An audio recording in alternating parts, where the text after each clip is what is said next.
Back in 2022, the Ministry of Defence made what is being claimed as a dangerous mistake. I would agree, but I would question for whom. They leaked the personal details of thousands of Afghans who had worked with UK forces. That leak reportedly put 100,000 people at risk. So what did they do? They secretly flew over 16,000 Afghan men into the UK. And because they're allowed to bring family members, the real number is more likely 100,000 to 150,000. No debate, no discussion. They used a super injunction to gag the press.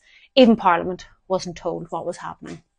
It was all hidden under the codename Operation Rubific. These men were flown in at massive costs. We're talking billions.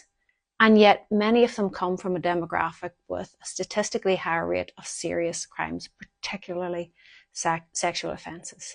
So the data is clear. Afghan nationals are around 20 times more likely to be convicted of sexual crimes compared to British men. That's not an opinion, that's Ministry of Justice data. And then we can take Abdul Azidi, an Afghan asylum seeker who was granted entry despite previous sexual assault convictions. He went on to carry out a chemical attack in Clapham, targeting a woman and her children.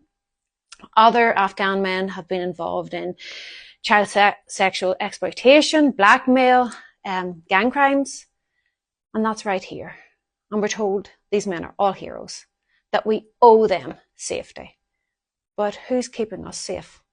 What if some of them turn out to be dangerous criminals? So, let me ask you this.